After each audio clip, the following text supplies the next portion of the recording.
Hello friends, आज की video आप लोगों के लिए काफ़ी ज़्यादा इंपॉर्टेंट होने वाली है। इसमें बीएड छात्रों के लिए बड़ी अपडेट सामने निकल करके आ रही है, जो कि नए सेशन की कक्षाओं से संबंधित यहाँ पर एक यूनिवर्सिटी ने महत्वपूर्ण अपडेट दी है। इसी के साथ साथ यूपी सीएम योगी आदित्यनाथ जी ने दिवाली के बाद यहाँ पर बम्पर भर्ती निकालने की बात कही है। आईटीआई एडमिशन, डीएलएड रिजल्ट के साथ साथ स्टाफ नर्स और यूपीएसआई एडमिट कार्ड और दिशा निर्देश संबंधित यहाँ पर महत्वपूर्ण अपडेट आपको मिलने वाली है। तो आप लोग वीडियो में लास्ट तक बने रहिएगा। चैनल पर नया तो चैनल को सब्सक्राइब, वीडियो को लाइक जरूर कर लेना, क्योंकि इस तरह की ऑथेंटिक और रियल अपडेट टाइम टाइम पर आपको इस चैनल के माध्यम से मिलती रहती है। तो देरी ना करते हुए हम लोग बढ़ते हैं। तो सबसे पहले बात यहाँ पर हम लोग दरोगा भर्ती की करेंगे। तो दरोगा भर्ती की जो परीक्षा है वो 3 चरणों में 12 नवंबर से होगी। आप लोगों की समस्या जो है वो एडमिट कार्ड को लेकर के आ रही है, जो कि सिटी वगैरह चेक हो रही है। तो इस वीडियो के माध्यम से आपकी समस्या जो है दूर हो जाएगी। 13 जिलों में 92 केंद्रों पर यहाँ पर 9,534 पदों पर भर्ती के लिए जो परीक्षा है वो होनी है। प्रदेश में 9,534 पदों पर होने वाली दरोगा भर्ती परीक्षा के लिए तिथियों का ऐलान कर दिया गया है। परीक्षा 3 चरण में होगी। पहला 12 से 17, दूसरा 19 से 24 और तीसरा चरण जो है वो 27 नवंबर से 2 दिसंबर तक होगी। उत्तर प्रदेश पुलिस भर्ती एवं प्रोन्नति बोर्ड के मुताबिक उप निरीक्षक नागरिक पुलिस कमांडर के 9,027, इस तरह से कुल 9,500 पद थे। यहाँ पर दिन में 3 पालियां होगी, स्पष्ट रूप से बता दिया गया है। पहली पारी जो होगी वो 9 से 11, दूसरी 12:30 से 2:30 बजे तक और तीसरी पारी जो होगी वो 4 बजे से 6 बजे तक होगी। अगर किसी दिन कोई परीक्षा निरस्त होती है तो उसके लिए 3 दिसंबर का दिन आरक्षित किया गया है और 28 नवंबर को होने वाली परीक्षा के निरस्त होने के ज्यादा चांसेस है, क्योंकि उस दिन टीटी की जो परीक्षा है वो पड़ रही है। किस अभ्यर्थी की परीक्षा किस जिले में होगी, इसकी सूचना उस अभ्यर्थी को 10 दिन पहले यहां पर दी जाएगी, ठीक है। और वहीं परीक्षा केंद्र के नाम व पते की सूचना 3 दिन पहले भर्ती बोर्ड की वेबसाइट पर दी जाएगी। इसी वेबसाइट से अभ्यर्थी 3 दिन पहले प्रवेश पत्र डाउनलोड कर सकते हैं। तो यहां पर जो स्टूडेंट की लगातार दिक्कत एडमिट कार्ड को लेकर के आ रही है, तो आपको परेशान नहीं होना है। जिनकी परीक्षा दूसरे या तीसरे चरण में लगी हुई है, तो उनके एडमिट कार्ड, जिसकी परीक्षा दूसरे चरण में है उसके 19 तारीख से और जिसके तीसरी चरण में उसके 17 तारीख से यहां पर एग्जाम सिटी वगैरह पता चलना शुरू होगा। तो अगर आपका एडमिट कार्ड डाउनलोड नहीं हो रहा है तो आप लोग बिल्कुल टेंशन ना ले, इस सदमे में बिल्कुल ना रहे, क्योंकि मेरे पास बड़े सारे कमेंट और इंस्टाग्राम पर मैसेजेस आ रहे कि सर मेरा फॉर्म रिजेक्ट तो नहीं होगा। तो ऐसा कुछ भी नहीं है, आप थोड़ा सा धैर्य रखें। और यहां पर बिना आधार कार्ड के साथ परीक्षा केंद्रों में आप प्रवेश पत्र जो प्रवेश है नहीं ले सकते हो। इसमें मूल आधार के साथ साथ ई आधार कार्ड के साथ आपको उसकी फोटो कॉपी भी ले जाना आवश्यक है। और अगर आपको यहां पर कोई समस्या आ रही है एडमिट कार्ड से लेकर के एग्जाम से लेकर के, तो आप इस नंबर पर जो है वो कॉल करके अपनी समस्या का समाधान प्राप्त कर सकते हैं। और 15 लाख अभ्यर्थियों ने इसमें जो है कुल आवेदन किया है। तो आई थिंक आपको यूपीएसआई से संबंधित सारी जानकारी समझ में आ गई होगी। अब हम लोग बात करेंगे, प्रदेश में दीपावली के बाद खूब होंगी भर्तियां, तैयारी जो है वो जोरों पर है। लेखपाल भर्ती के लिए मंडलवार रिक्त पदों का ब्यौरा मांगा गया था, जिसका जो अध्याचन है वो 1 तारीख तक आयोग के पास पहुंचना था। 4.5 वर्ष में 4.5 लाख लोगों को नौकरी देने वाले योगी आदित्यनाथ विधानसभा चुनाव से पहले मिशन रोजगार को विस्तार देंगे।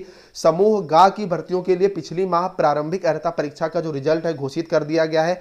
अब लगभग यहां पर 23,000 पदों पर भर्ती के लिए जो है मुख्य परीक्षा आयोजित होनी है, जिसमें 9,212 जो है आपके स्वास्थ्य कार्यकर्ता एनम, लेखपाल के 8,000 पद, कृषि प्राविधिक गन्ना पर्यवेक्षक के 2500, इसी के साथ साथ जूनियर असिस्टेंट के 2,000 पद और प्राविधिक सहायक टेक्नीशियन के यहाँ पर 1,200 पद जो है वो शामिल है। और इसमें आप ये मान के चलिए कि इसका जो परीक्षा है वो अगले महीने मतलब दिसंबर से एग्जाम स्टार्ट हो जाएंगे और इस महीने से आवेदन जो है वो लेने स्टार्ट कर दिए जाएंगे। और पीटी का जो स्कोर कार्ड है वो 1 वर्ष के लिए मान्य है। तो जल्दी से जल्दी जो कैलेंडर जारी हुआ था वो सारी की सारी परीक्षाएं यहां पर करवाई जाएंगी। और यहां पर बहुत बड़ा बदलाव हुआ है। वहीं लेखपालों की सेवा नियमावली में अभी तक CCC सर्टिफिकेट को अनिवार्य शैक्षिक में शामिल नहीं किया गया था। यदि CCC सर्टिफिकेट को भर्ती के लिए अनिवार्य करना है तो आयोग की ओर से विज्ञापन जारी होने से पहले लेखपाल सेवा नियमावली में इस संबंध में संशोधन जो है वो करना होगा। तो CCC को लेकर के लगातार असमंजस बना हुआ है लेखपाल भर्ती परीक्षा में, लेकिन आपको तैयारी यहां पर करते रहना चाहिए। अगर आपके पास CCC तो बड़ी अच्छी बात है, अदरवाइज भी यहां पर आप तैयारी जो है लगातार करते रहे। अब नेक्स्ट यहां पर बात करेंगे स्टाफ नर्स भर्ती को लेकर के। तो अभ्यर्थियों से आयोग ने मांगी सूचना, 13 तक आयोग की वेबसाइट पर ऑनलाइन यहां पर जानकारी जो है वो देनी होगी। उत्तर प्रदेश लोक सेवा आयोग ने स्टाफ नर्स सिस्टर ग्रेड 2 भर्ती परीक्षा 2021 में शामिल हुए अभ्यर्थियों से शैक्षिक दस्तावेजों की जो जानकारी मांगी है। ईडब्ल्यूएस ओबीसी वर्ग के ऐसे अभ्यर्थी जिन्होंने उक्त लिखित परीक्षा कुल 85 अंक में 25 अंक व उससे अधिक व अनुसूचित जाति अनुसूचित जनजाति के ऐसे अभ्यर्थी जिन्होंने 20 अंक या उससे अधिक अंक प्राप्त करे हैं, उन अभ्यर्थियों की सूची आयोग की वेबसाइट पर जो है वो उपलब्ध है। यहाँ पर अभ्यर्थियों से जो सारी जानकारी है मांगी गई। तो अगर आपने स्टाफ नर्स भर्ती का एग्जाम दिया है तो यहाँ पर आप जो है ऑनलाइन सारी जानकारी जरूर दे दें। नेक्स्ट हम लोग बात करेंगे डीएलएड बैक पेपर में भी 16,686 जो छात्र हैं वो फेल हो चुके हैं। उत्तर प्रदेश परीक्षा नियामक प्राधिकारी ने diploma in elementary education back paper परीक्षा का परिणाम जो है वेबसाइट पर घोषित कर दिया है। इसमें अलग अलग सत्र के 2 सेमेस्टरों में कुल 16,686 अभ्यर्थी फेल हो गए हैं। इनमें जो दूसरी बार फेल हुए हैं वह प्रशिक्षण से बाहर हो जाएंगे। यह बैक पेपर परीक्षा जो है वो सितंबर माह में कराई गई थी। परीक्षा नियामक प्राधिकारी सचिव की ओर से जारी विज्ञप्ति के मुताबिक वर्ष 2017 के प्रथम सेमेस्टर के बाद बैक पेपर में 220 अभ्यर्थी शामिल हुए, जिसमें 202 उत्तीर्ण हुए जबकि 15 असफल हुए हैं। तृतीय सेमेस्टर में कुल 2220 अभ्यर्थी अनुत्तीर्ण हुए।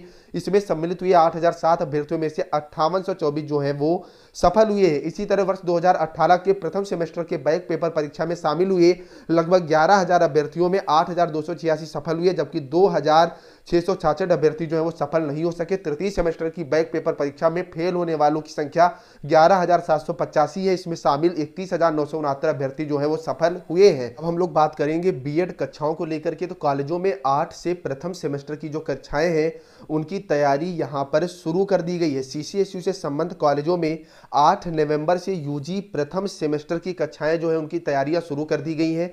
कई कॉलेजों में कक्षाओं को लेकर के शेड्यूल जो है वो जारी कर दिया गया है। कोरोना की दूसरी लहर आने के बाद से कॉलेजों में ऑफलाइन पढ़ाई जो है वो बंद है। ऑनलाइन पढ़ाई भी कई महीनों से नहीं हो रही है। कुछ कॉलेजों में ही इक्का दुक्का कक्षाएं चल रही हैं। अधिकतर कॉलेजों में एडमिशन का बहाना बनाया जा रहा है तो कहीं पर छात्रों के लिए आने की बात कही जा रही है। कोएड कॉलेजों का सबसे बुरा हाल है। ये भी तब है जब इस बार यूजी कोर्सों में राष्ट्रीय शिक्षा नीति के तहत नया सिलेबस जो है लागू हो चुका है। इसमें अब वार्षिक परीक्षाएं नहीं बल्कि 6 महीने में सेमेस्टर परीक्षाएं होंगी। ऐसे में कॉलेजों में कक्षाएं चलाने में देरी हुई तो सिलेबस पूरा करा पाना जो है वो मुश्किल होगा। कई कॉलेजों ने कक्षाओं को लेकर के निर्देश जो है यहाँ पर जारी कर दिए गए हैं। तो चाहे वो अंडर ग्रेजुएट हो चाहे आपका बीएड हो, क्योंकि बीएड भी बहुत जगह सेमेस्टर वाइज हो गया है, जो भी आपका लखनऊ यूनिवर्सिटी से संबद्ध है। तो यहाँ पर अब जो आपकी कक्षाएं अगर सीसीएसयू ने स्पष्ट रूप से निर्देश दे दिए हैं तो अदर भी जो यूनिवर्सिटीज हैं जहां पर अभी कक्षाएं शुरू नहीं हुई थी तो हर जगह अब बीएड की जो कक्षाएं वो 8 तारीख से हर हालत में शुरू कर दी जाएंगी। क्योंकि प्रथम सेमेस्टर के जो एक परीक्षाएं हैं वो जनवरी में अति आवश्यक रूप से करवा ही ली जाएंगी, क्योंकि तभी दोबारा जो दूसरे सेमेस्टर की परीक्षाएं हैं वो जून जुलाई में पॉसिबल है, क्योंकि इतना ज्यादा डिले सेमेस्टर को लेकर के नहीं किया जाएगा। सभी छात्राओं को यूनिफॉर्म में आने के लिए कहा गया है। रजिस्ट्रार धीरेन्द्र कुमार वर्मा की तरफ से सभी कॉलेजों को कक्षाएं चलाने के जो निर्देश है वो दिए जा रहे हैं। इसी के साथ साथ अगर आप बात करोगे सीसीएसयू कैंपस कॉलेजेस में 3 वर्षीय एलएलबी, 5 वर्षीय बीए एलएलबी और बीकॉम एलएलबी में पहली मेरिट जारी हो चुकी है। अब एडमिशन अब 8 और 9 नवंबर को होंगे। जिन छात्र छात्राओं की पहली मेरिट में है अगर वे अब एडमिशन नहीं लेंगे तो इनको एडमिशन ओपन मेरिट में ही मिल पाएगा। तो यहाँ पर बीएड के एडमिशन तो हो गए, क्योंकि सीसीएसयू के जो आपके बीएड के एडमिशन होते हैं वो लखनऊ यूनिवर्सिटी एंट्रेंस के माध्यम से करवाता है। तो यहाँ पर अगर आप बीएड करने जा रहे हैं सीसीएसयू से तो यहाँ पर आपकी कक्षाएं अब 8 तारीख से स्टार्ट हो जाएंगी। बाकी अदर यूनिवर्सिटीज की भी जो कक्षाएं बीएड की वो 8 तारीख से जरूर स्टार्ट हो जाएंगी। फिलहाल मैक्सिमम यूनिवर्सिटीज ने यहाँ पर कक्षाएं जो है वो प्रारंभ कर दी है। तो आपको अगर इन पीडीएफ की जरूरत है तो आप लोग टेलीग्राम ग्रुप ज्वाइन कर लीजिएगा, वहां पर आपको मिल जाएंगी। और जाते जाते चैनल को शेयर, वीडियो को लाइक और सब्सक्राइब जरूर कर लीजिएगा। Bye bye guys.